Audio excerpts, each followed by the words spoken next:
We have an incredible young man here in our studio, and his mission and his work has shaken the country and knocked on every politician's door. He's the author of Learning to Live, Noah Irvine. Noah, welcome to Leaders Mindset. Thank you very much for having me. Noah, last we spoke, we had our meeting scheduled for half hour, and it went on for an hour and a half. And at the end, it felt like I was talking to a 50-year-old man. Is this something you get all the time? 16, 17. It's always been a comment I've gotten, and it's one that I don't think is going to go away anytime soon. Mhm. I think I'm always going to get the comment, and I think yeah.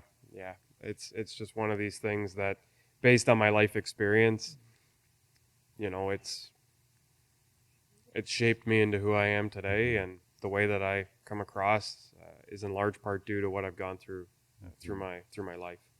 You're on a mission of national campaign. You wrote about 1,500 letters to government officials. What is it that you're trying to attain? What are you demanding for? Well, to give some context, why I did this was because of losing my mom and dad. I lost my mom to suicide, and I lost my dad to a drug overdose. My mom was 24, I was 5. My father was 40, and I was 15. And when you go through something like that, you have a couple of options as to where you're going to go in life. You can let it define you in a negative or a positive. And I suppose I let it define me in a very positive way. It was not without people who supported me to get me to that point, but at the end of the day, I made the decision to let this become a defining moment for me and make it a positive. So in losing my mom and dad, as I did, suddenly and tragically, I decided to write these letters. And these letters, you know, their real goal was to, one, ignite a conversation, and two, to really try to advance some policy direction in the country. You know, when you look at mental health and what happened to my mom and dad, it's pretty evident that the system failed them. You know, you shouldn't, as I've kind of described it, losing somebody to a cause of death that is preventable is a failure. It's the mark of a system that doesn't work. So when I wrote these letters, I wanted to tell mom and dad's story. Mm-hmm. I wanted to make sure that people knew who they were, how they lived, how they died, and more importantly, who they should have been. So you're saying the system has failed them.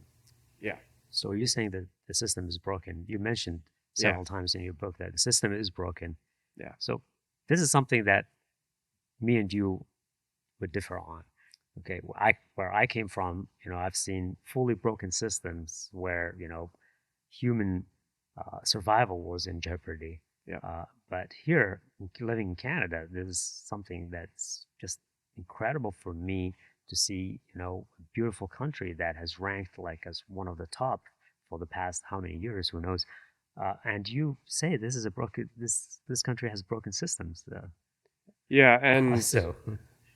I know what you mean as Mhm. far as it depends on the context of which you've grown up in, as to how you view the world, and how you view what we've got here and what we have versus others in the world. When I say the system is broken, we have on average lose about 4,000 Canadians a year to suicide. That's broken to me. We, to drug overdose in Canada since 2016, have lost more Canadians to drug overdose than we lost in the Second World War. That is broken to me. There's a different degree as far as what broken looks like, but I don't think anybody occupying a position of power in this country can say that the system is working flawlessly, because it's not. Yeah, there's no system that can work flawlessly, right? Yeah. So, what country would you compare us with that has got more, let's say, perfect system? Well, and this is a good question. I mean, European countries seem to have on the surface. Now they, if you look at some in European countries, they will say that our system may not work as well. But there are a number of the Scandinavian and Nordic countries that have better and more robust systems for this. I'm not only looking at the dollar amounts that they're putting into mental health, I'm also looking at their legislation. That's an important piece of the puzzle. Ontario's legislation is pretty outdated, much like the rest of Canada, but Ontario is based on living in Ontario. It's pretty out of date. And the Scandinavian and Nordic countries all seem to have more of a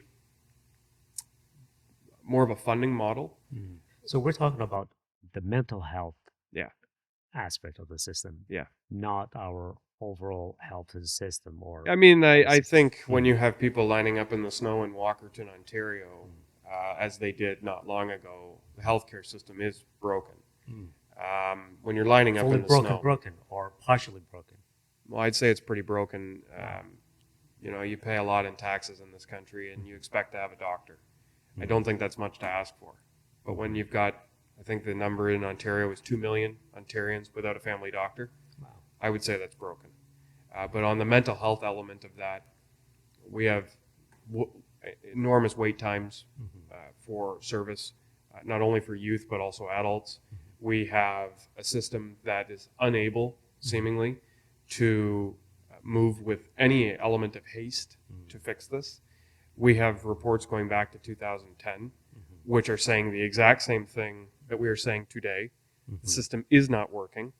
And I would say that the reports from 2010, you could slap 2025 on them, and it's the same story. So who should be fixing these systems? Yeah, well, and my advocacy journey, I've taken different views on this and how, we should, as a country, be working towards a better system. So what you're advocating is for Secretariat of Mental Health and Addiction. So that's what I started with. Isn't that a big ask? Like you're asking for a whole department, government department, the creation of a whole government department. Yeah, it is a big ask. So when I started this, the Secretariat idea was an easier one to ask. Oh, you're saying that's easier. It's easier because the office is within the Prime Minister's office. Okay. So it's within the bureaucracy of the PMO. What is PMO again? Prime Minister's office. Okay. So it's within the bureaucracy of the PMO. It, to me, was an easier ask. It's less financially burdensome on the government coffers. So you're saying you're asking for something bigger now? Yes. Okay. So from the Secretariat and looking at other provinces, I then started to ask for standalone ministries of mental health and addictions. And when I say standalone, I mean that we are taking a minister and we are appointing that minister as head of the mental health and addictions file in the province, or as I have asked at the federal level. So having ministers of mental health to, one, actually know how much money we're spending in this. That is an answer that I can't get. We don't know how much we're putting into this, so then we don't know how much to ask for as to how to make it better. Mental health in Ontario is divided across 10 to 11 ministries. 10 to 11 ministries fund mental health in some way, shape, or form. And those can be education, health. The Ministry of Agriculture has studied mental health at length based on farmers' mental health and suicide. Our prison population, well, they have mental health needs, so the ministry tasked with correctional services in Ontario deals with mental health. So a ministry centralizes that funding, but it also provides, and I would say this is even more important, it provides accountability for the success or failure of government policy, not only in Ontario, but as I've asked for, federally. Because when you have so much of a hodgepodge system, it's hard to provide any central leadership or guidance. And it's very easy to say, when there's a problem, it's very easy to say, well, that is somebody else's responsibility. Yeah. Even though it's mental health related, it's easy to pass the Yeah. buck and say, well, that's not in my portfolio, that's somebody else's portfolio.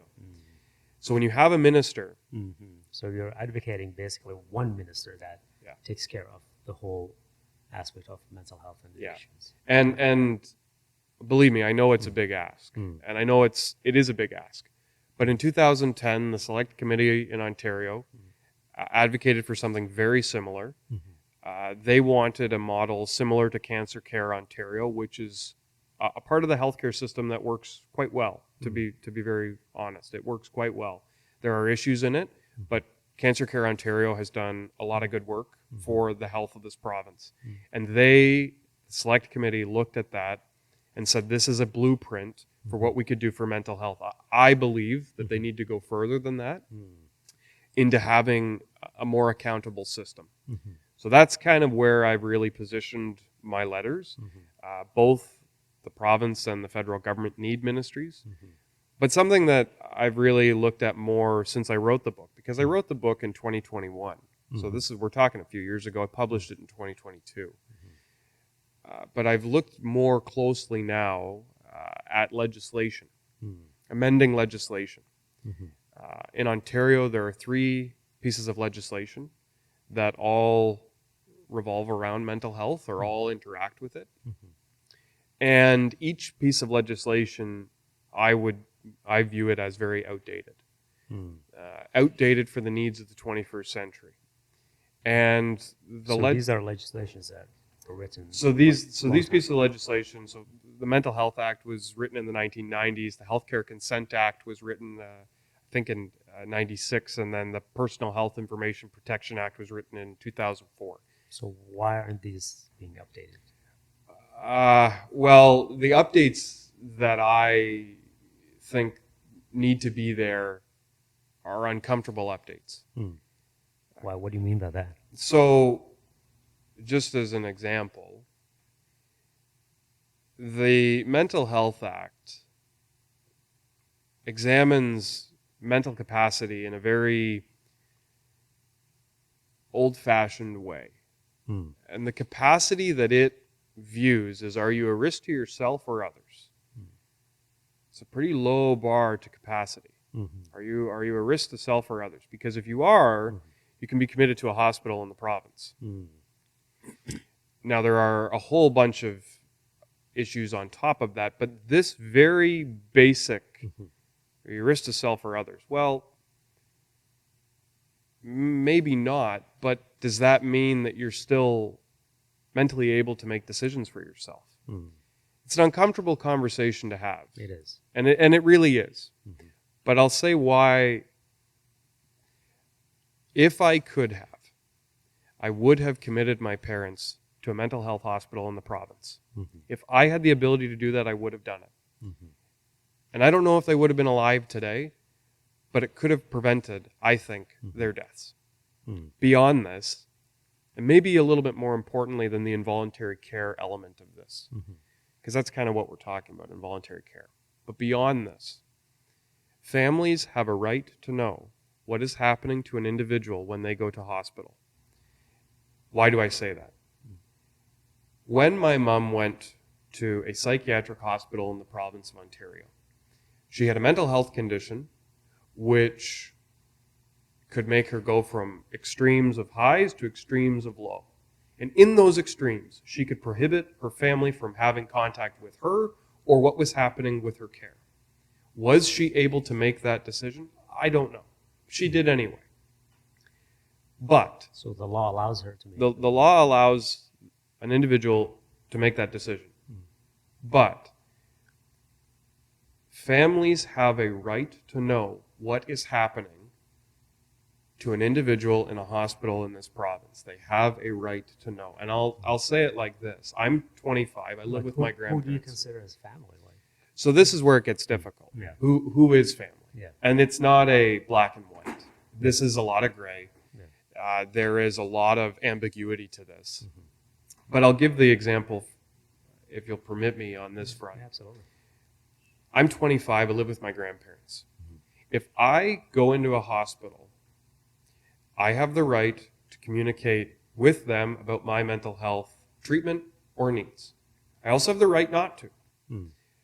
But if I come home medicated, put on medication for a mental illness, whether it be schizophrenia or bipolar, I believe that they have a right to know what the risk is of being on that medication or going off that medication. Mm. They have a right to know. My dad was schizophrenic. Mm. His schizophrenia was not violent, but extremely paranoid. I remember as a child my dad being extremely paranoid. And I never really understood it. Never really understood it. And it's only recently that I've gone and looked for his medical records. And I've got them. So how did you get a hold of? Well, you do an FOI, a Freedom of Information request, and you pay the fee, and you wait a little bit for them to give you the records. But I've got his records. So you do have the right to obtain Well, all these files. I have the right now that he's dead. Okay. And I think that's the unfortunate thing. So Because while he was alive, would you be able No, to get no. And in his medical records, he was, there was an incident in 2012, and he was a Kitchener-Waterloo resident. And he went into the middle of Weber Street, pretty big road in Kitchener-Waterloo, went into the middle of Weber Street with a golf club. And he was looking for cars with the number 4. And he was going to put the golf club through their windshield because he believed that somebody was communicating with him. This is textbook schizophrenia. It's the extreme paranoia of schizophrenia. But I did not know that he was a schizophrenic. I did not know, nor did my other grandfather know. We assumed, but assumption versus knowledge is two very different things. Did your father know he did have this condition? Well, he probably knew, and he just didn't say anything. So I think, as his son, I have a right to know that schizophrenia is in my family. That's an extreme risk for me. That's an extreme risk for me to carry. That, in some ways, is almost a ticking time bomb, depending on what you do. If you drink, if you smoke marijuana, it's a ticking time bomb. And I think I have a right to know what the diagnosis was. But I don't in Ontario. I have no right to know that. It's up to his discretion to explain what happened in hospital and what did not. Again, when we talk about this, it is complicated. Yeah. There's a whole host of medical ethics that are into this. Yeah. There's a whole plethora of debate on this. And what is family? You're exactly right. What is family? What does that look like? Well, that's also not black and white. But I think to not have the conversation, which is what we're doing today in Ontario, is wrong. Debate and discussion on this has to happen because the way that this is going now is not the model for the 21st century. So you've taken this debate all the way to Prime Minister's office, and they have invited you there. And in fact, you spoke with the Prime Minister himself, Justin Trudeau, over the phone, and he pretty much agreed to what you had to say. So he agreed with me on the federal file. Okay. On the provincial file, when we're talking legislation, Yeah. I didn't bring that up with the Prime Minister. But on the federal file, he did agree. Okay. So did they make any promises of change? Well, promises of change with government, they're pretty hollow promises. Okay. He agreed. He agreed that a secretariat at the time was worth looking into. Yeah. Did you pursue that? So I did. I did. But like many things in government, so that was never implemented. the secretariat was not implemented. And one of the reasons I asked for a secretariat was because there's a 2011 report called Not to Be Forgotten. And it was, there was a number of high-profile members of parliament who wrote the report. Frank Valeri, our former member of parliament in Guelph, wrote the report along with Harold Albrecht out of Kitchener-Conestoga, two individuals who I have the utmost respect for. And they argued that the Prime Minister's office under Stephen Harper should have a suicide prevention secretariat. Mm-hmm. So I took that idea and I broadened that. Mm-hmm. Wanted a mental health and addiction secretariat. Now the Prime Minister agreed with it. He thought there was value in it. Mm-hmm. But like many things in government, you can believe at the time there's value in it, and then months later down the road, the issues of the day dominate the conversation, and we forget Mm-hmm. those current issues Mm-hmm. overshadow the other issues. You know, they're all competing for the same Absolutely. view time. But you called yourself the squeaky wheel. Yeah, Are you going to continue being that? absolutely. Mm-hmm. We're So in 2025 now. Has anything changed? Was there any progress made? Yeah, you know, I don't want to be a pessimist on it because I think that's wrong to be a pessimist. I think there is a growing awareness, first and foremost. More and more people are having conversations about mental health than when my mom died. It's a positive thing. That is a positive thing, and more people are recognizing Mm-hmm. the system isn't working. That's also important. Mm-hmm. On the government side, the province of Ontario has an associate minister of mental health and addictions. Mm. Key distinction, he's not actually a minister. Mm. But we've started, albeit slowly, we have started to move forward on that front. Federally, we have a minister. I don't think the ministry has attained the success that I had hoped for. Mm-hmm. National leadership is required at the federal level. And I know that people, when they watch this, will say, but health isn't the responsibility of the federal government. But when you're funding it, you bear responsibility for it. Absolutely. If you are funding this, if you're giving money to the provinces, or if you're funding this for your federal populations can include Indigenous peoples, military members, RCMP members, prison inmates. And when you're funding this, you bear culpability. Mm-hmm. So the leadership on this as to where our dollars are going, I don't think that federal ministry has done its job. But I think, again, these are blueprints as to where we could go with this. So Noah, you consider yourself as nonpartisan. So does that refer to being centrist? I think one of the values of my letters was that I was not writing as a New Democrat, a Liberal, a Green, or a Conservative. I was writing as a Canadian. I was writing as a young man who had lost both my parents. That, I think, positioned me well to have conversations across the political spectrum. When I say that I'm nonpartisan, I really mean that. So does that mean you don't vote any party? No, I vote, Okay. but I move around a lot in my voting. So you don't stick to one party that No. you dedicate yourself to No, I look at vote for. the issues of the day. I look at both the local candidate and the values that local candidate is going to bring forward into Toronto or Ottawa. And I look at it from a perspective that if you are devoutly partisan, you are ignoring the views of others. Aren't the majority of people that way? Well, sure. Does it mean they should be? I don't think so. I think people are better suited when they're open-minded. So why do most of people stick to one party and continue voting for that particular party? I think it's the nature of the system today. I think the nature of the system today is more partisan. Okay. I think that it is more partisan. It's more divisive as well. But I mean, when you look at the various parties, no one party has every right answer.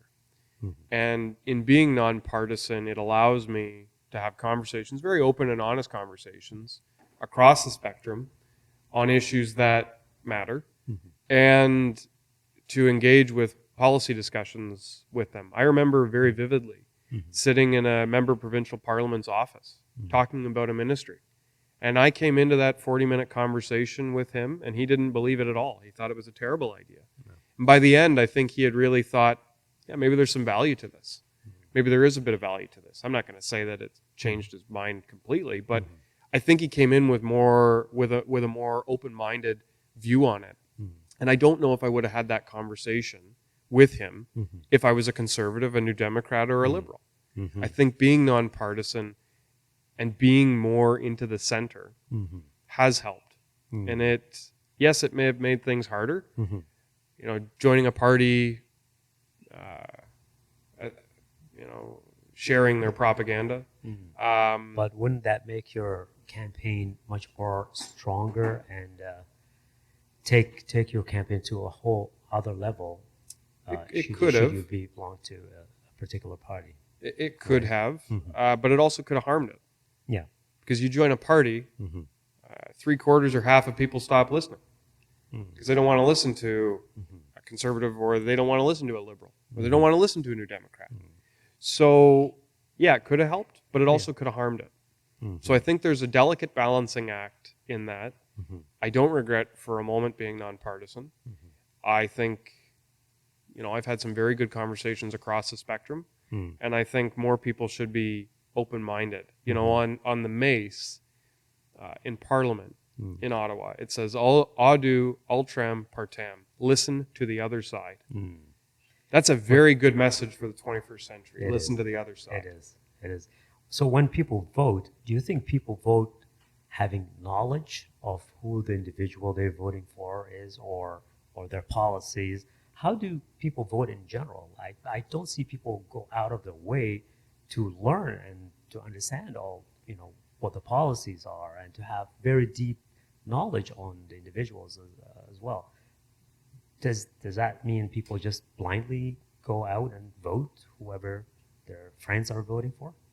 I'll never say people blindly vote. I'll never say that. But I think sometimes the speed of life makes it hard to invest your time into understanding politics. So I think that can come with some ignorance as to what things look like. Again, I don't believe that people do it intentionally. I think life is busy, and life is challenging, and life is complicated. So to invest your time to really understand the political ins and outs, I think is a tall order. It's one of the reasons I don't really like direct democracy. Direct democracy such as referendums. I think referendums are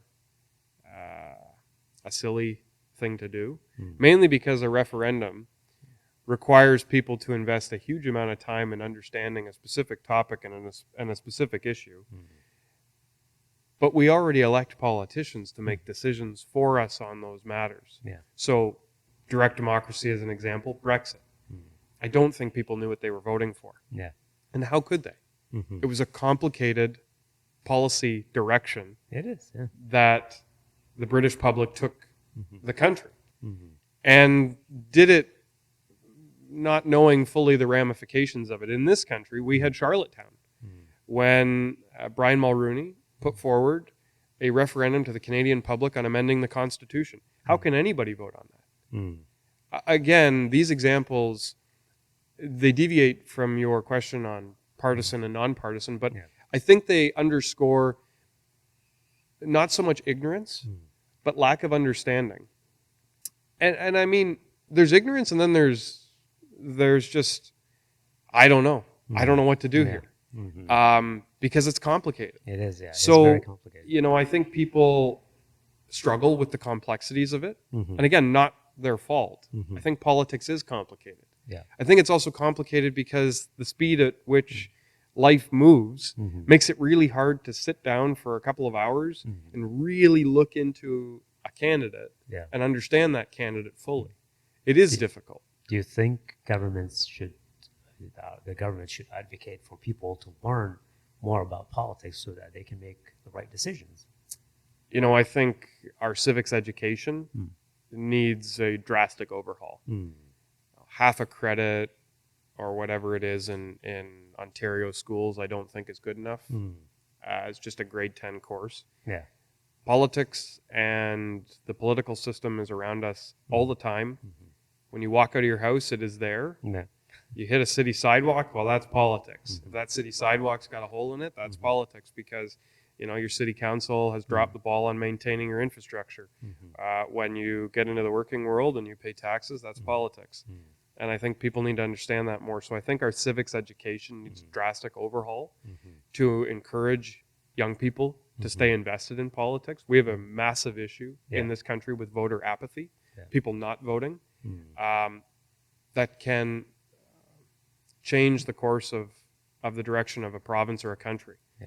If people vote, it changes the directions of things. Mhm. But, I think so many people are just so turned off of the political conversation, they choose not to vote Mhm. So Noah, are you still learning to live every day, every day? every day. Mhm. Um, my book, Yeah. obviously the title of it is Learning to Learning Live. to live. And I'm learning how to navigate the loss of my parents. Mhm. I'm learning to navigate the challenge of childhood trauma. Mhm. And I'm learning how to be a better human being Mhm. for the 21st century. Mhm. So, yes, I am still learning. Yeah. Speaking about your childhood trauma, can you, to have a bit of context, could you tell us more about what happened to you exactly? Yeah, so Of course, like in this podcast, we won't be able to cover the whole yeah, story. We want people to read the book, yep. Learning to Live. That's where you talk a lot about, detailed information of Yeah. all the things that you've gone through in your childhood. Just give us a brief summary. So, in 2005, Mhm. my mom took her life. She was 24, I was 5. So, death by suicide entered my life very early on. And that loss was profound. It has stayed with me, and it will stay with me for the rest of my life. Suicide leaves a million why questions. Mhm. And I'm better in not asking those why questions today. Mhm. But suicide is a very complicated and painful cause of death because the victim is also the perpetrator. So there is anger, there is sadness, there is grief, there is depression, there is anxiety, there is everything in between. Fast forward a little bit more. My dad, who I'd worked very hard to get him into a drug treatment facility as well as a mental health treatment facility, he died the day after he was released from that treatment facility. He was 40. I'd worked for 8 months trying to get him to acknowledge his mental How old illness. were you then? I was 15. 15. And I tried very hard to get him into treatment. He acknowledged he was sick. Mhm. And unfortunately, his sickness, it won. And that's very sad. And it's very unfortunate where my dad's life ended because I think there was, for the first time in his 40 years of life, there was a little bit of hope. Mhm. And unfortunately, that hope ended. So to say that I have been profoundly impacted by the deaths of my parents is an understatement. Mhm. I have and I always will be the person that I am today and in the future because of the deaths of my parents. Childhood trauma has defined a good portion of my life, Mhm. but it has not broken me. Mhm.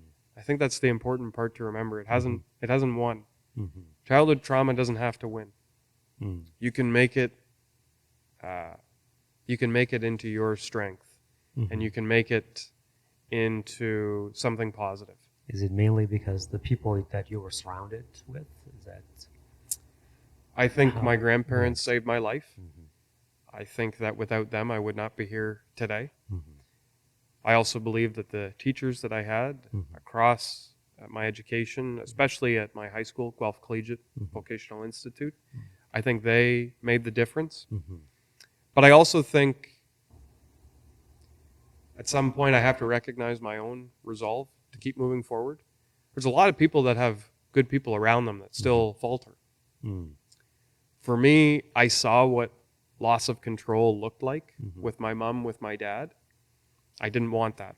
Mhm. So I've never drank. I don't smoke marijuana. I've never done drugs. I've maintained control in my own health, Mhm. in my own mental wellness. Mhm. I go to therapy. I read vigorously uh, as a way to understand the world, to cope, Reading's very good for my anxiety. I quite like it. I cycle. I do a lot of things to help my own mental health and to make sure my trauma that I went through as a child does not cause more and more issues as an adult. Do you still grieve? Absolutely. And Absolutely. one of the things you mentioned in your book is you go to your parents' graves. All the time. Do you still do? Yeah, all the time. So Now, what- Mom's is busier. Mhm. Mom's she's at a busier cemetery. Mhm. But Dad is at a very quiet rural cemetery in Mennonite country, I think I worded it. Mhm. And You play his favorite music? yeah, Mhm. yeah. So Have You Ever Seen the Rain by Creedence Clearwater Revival was his song, and it was our song. And I remember good memories of driving up and down Highway 7 between Guelph and Kitchener with him, playing Have You Ever Seen the Rain on repeat. So I play that there. I play other music there. Dad couldn't drink because he had Crohn's disease, which is a pretty serious bowel disorder. So he never really drank when I knew him. He did a little bit in his early 20s and late teens, but he was an avid Coca-Cola drinker. So I bring up a couple of Cokes. We sit out and we chat. We cry. We laugh. I get angry with him. And that's been very useful for me. It's been very useful for me. It's a good thing to go and to reflect.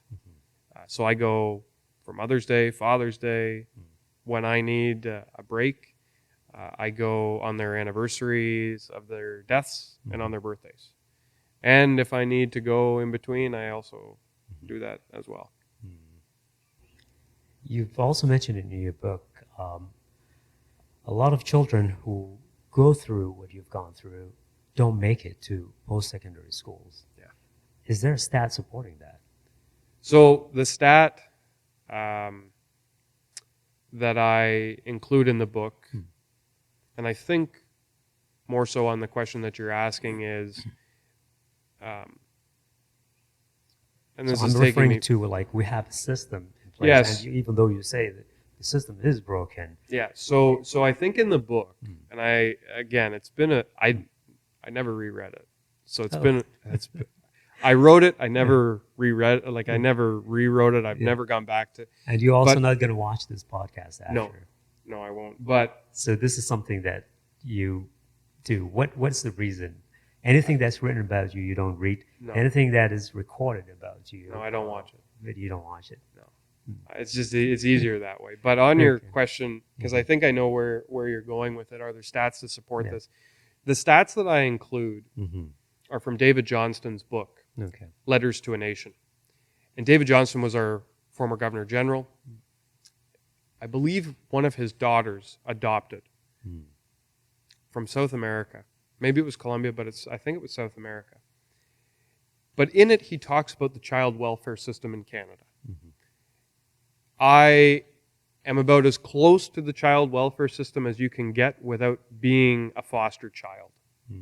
My grandparents, I was very fortunate again to have them, but I'm about as close as you can get to being a foster child. But in his book, he includes some statistics. And I think in the book I wrote, I'm going off memory here, but I think the statistics that I included in the book were 42% or 46% graduate high school that are in the child welfare system. There are about 30,000 in Canada, and not even half of them will graduate from high school. Wow, that's a big number. And only 5% of them will go on to a form of post-secondary education. So there are no stats that reflect me fully, because I'm a very unusual case. I was never in the child welfare system, but I was close. My story is in the child welfare system. And again, I think in the book, I also include numbers as to how many people in post-secondary education in Ontario have lost both parents and are in post-secondary education. It's like 1,100.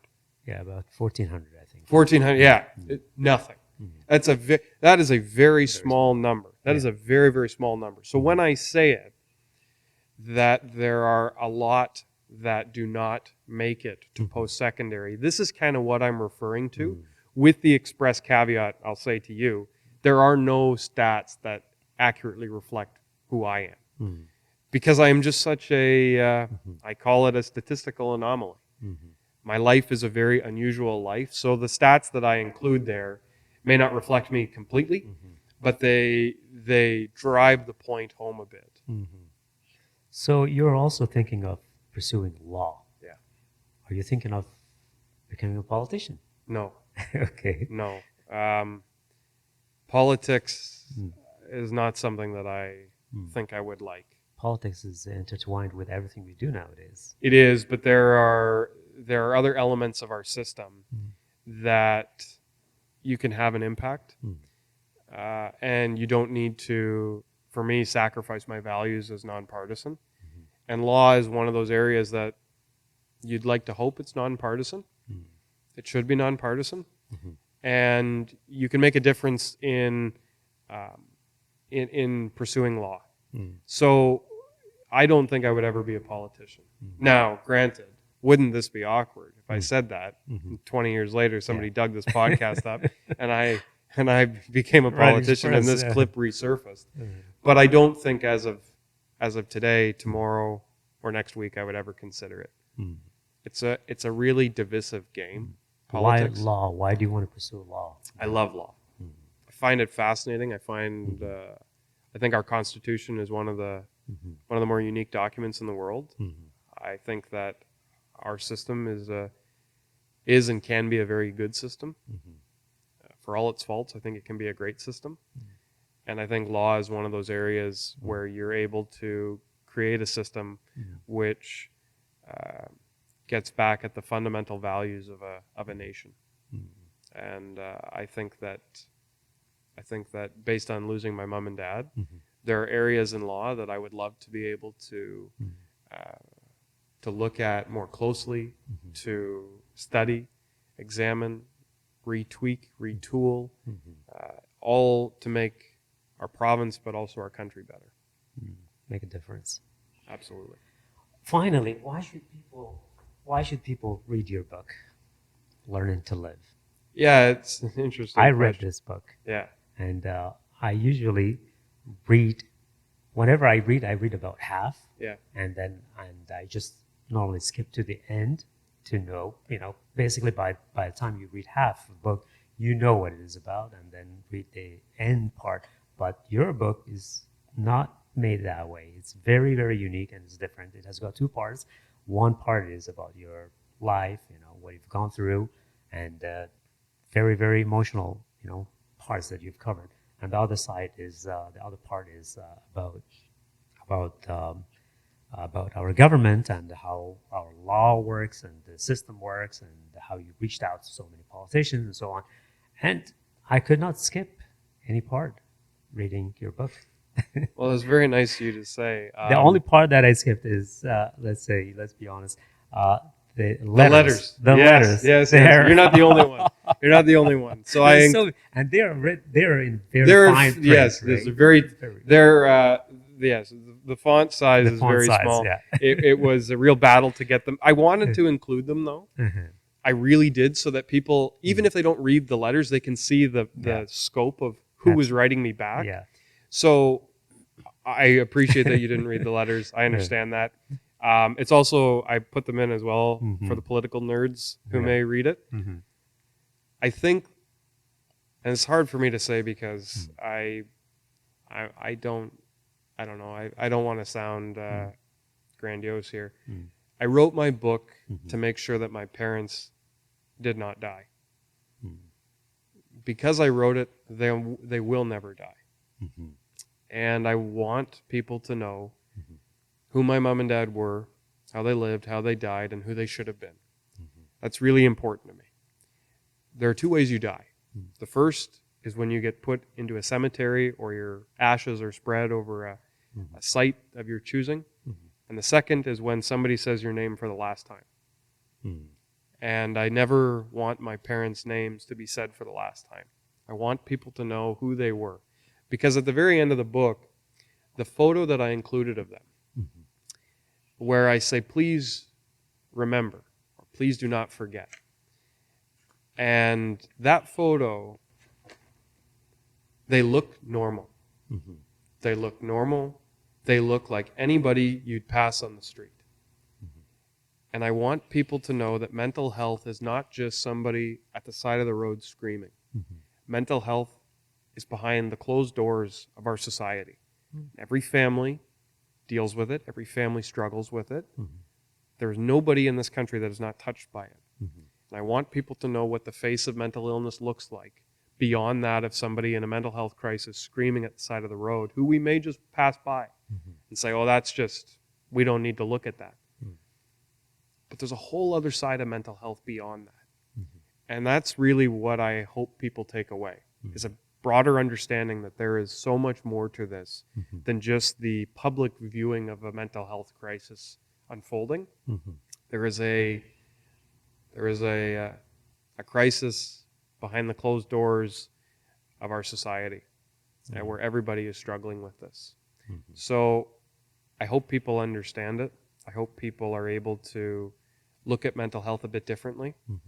And again, I think that picture of my mom and dad is a very poignant reminder of just how normal somebody can look. And normal, what is normal? I should preface that. There's no normal. But they look like you and I. They look like two people having a conversation. The other thing with my book that I'm really proud of is that I started a scholarship in my mom and dad's name at Guelph Collegiate Vocational Institute. Amazing. And it's for young people who've lost a parent or both, who are pursuing post-secondary education of any kind, including trades or apprenticeship. And we've raised, through the book, $25,000. Wow. And I had to set a cap as to how much I was going to contribute. You have to. So now when somebody gives me money for the book, GCVI has kind of a pot of money, so to speak, to where some of the older scholarships that don't have a lot of money, that weren't adjusted for inflation, I'm throwing some money in there. I'm also starting a bit of a project which I don't really want to publicize just yet. That's going to another scholarship, which hopefully will launch in the next number of weeks. So the book is supporting a lot of areas that need it, and I'm really proud of the scholarship at GCVI. I'm proud that my parents' names are living on in some positive space. They would be shocked to see their faces on a education-related scholarship, neither of whom went to a college or university. So for them to be supporting the educational goals and dreams of some of these kids at GCVI, I think would really shock them. I think they'd be stunned by that. Amazing. So what's next for you, Noah? Well, I hope to go to law school. We'll see. It depends on what they're looking for, but I think that my application, though it has some weaknesses, there are some significant strengths in that application. I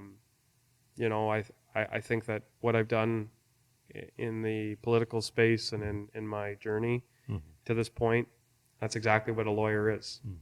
They're advocates for clients. They're advocates for the state if they're crown prosecutors, and they are advocating for a specific position. I think I've done that, and I hope that I get to go to law school. You will. Here's hoping. And from that point forward, who knows where life will go. This whole thing started in a classroom. Writing that letter in a classroom, Jill Goodrow, who's still at GCVI, and her support in me sending that letter. This whole project started there. And if somebody had told me that when I sent that first letter that I would be sitting talking about my book, talking about going to law school, or having meetings with parliamentarians, had anybody actually told me that, I wouldn't have believed them. So who knows where life will go from this point? But it's an exciting time.